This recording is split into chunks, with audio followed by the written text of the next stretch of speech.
Sophie and Veld, you've been very active in the Safe Harbour debate. Now that's become the US Privacy Shield. Is this a better deal for European citizens? It's actually, interestingly, not the US Privacy Shield. Privacy Shield is a unilateral decision by the European Commission essentially saying, the US provide an adequate level of data protection and legal safeguards for EU citizens.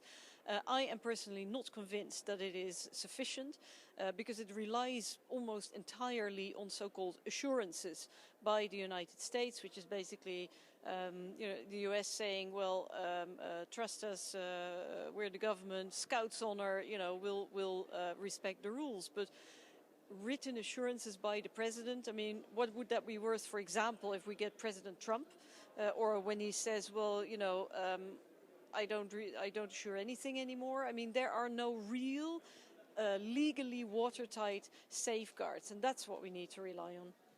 Is there any case for mass surveillance? Some of the new agreement looks at issues like terrorism, countering criminal activity. Should we accept that this is a real need to investigate crimes and to help in the fight against terrorism?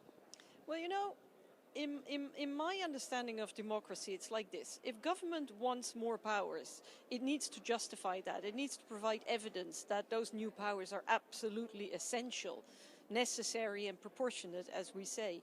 In the case of mass surveillance, I have yet to see that evidence. Actually, there's a lot of evidence demonstrating that mass surveillance is not providing the results that people expect.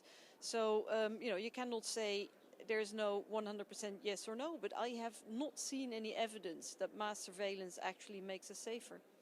In the Schrems judgment, the court also pointed to mass surveillance within the EU. Is the European Parliament doing anything to stand up against mass surveillance within our own borders? Well, my group, the Liberal group, certainly is, some of the other political groups as well.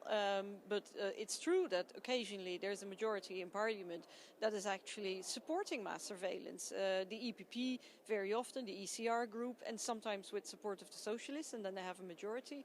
I see, the use of, for example, bank data, telecoms data, passenger data,